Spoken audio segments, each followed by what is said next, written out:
हाणे जॾहिं रियासत तव्हांजी सॼण आहे त तव्हांजो मुस्तक़बिल रोशन आहे न. बिल्कुलु. उनखे काई परवाह न आहे. हिकिड़ो परियाले जो डॉक्टर ॿारु आहे, उहो ख़ैरपुर जो ॿारु आहे, अलीगढ़ यूनिवर्सिटी पढ़ण थो वञे, उनखे फैसिलिटेट बि कयो अथऊं, उनखे तालीम जी सहूलियतूं मिलियूं आहिनि, उनखे एतिरो माहौल सुठो मिलियो आहे जो वरी उहो पास थी अची वरी नओं मेडिकल कॉलेज में दाख़िल बि थो थिए.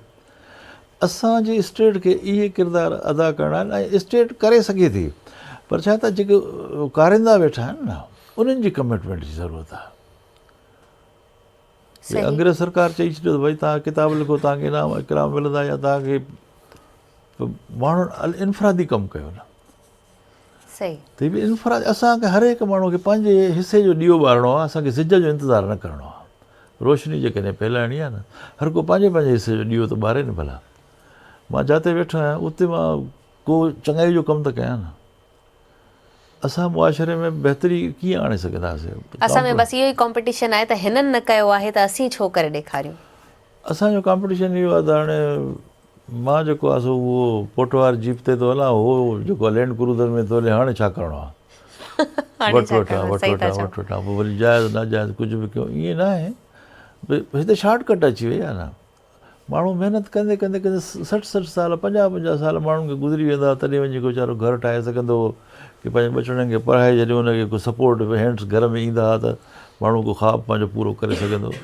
हाणे ज़िंदगी जा लवाज़मात तब्दील थी विया आहिनि. कॉम्पिटिशन भई एॾी हवस कंदो छा? मां 100 कमरे जो बंगलो ठाहे रहंदुमि त हिकिड़े ई कमरे में न. बिल्कुलु.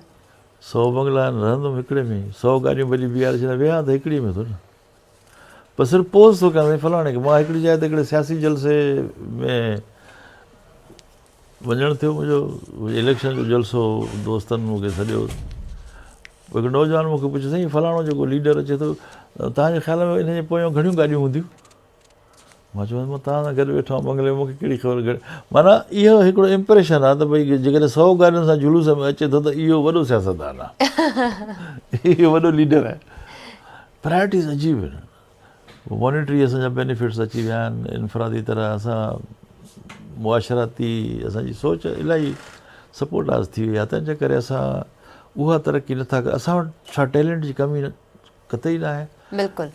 तव्हां ॾिसो न, हाणे त ख़ैर सां शुक्र आहे, तव्हां अमेरिका में, कैनेडा में, बर्तानिया में तव्हां ॾिसो, तव्हांजा सिंध जा माण्हू, हिन मुल्क जा माण्हू, उहे असांजे टैलेंट खे, सलाहियत खे यूज़ था कनि पिया.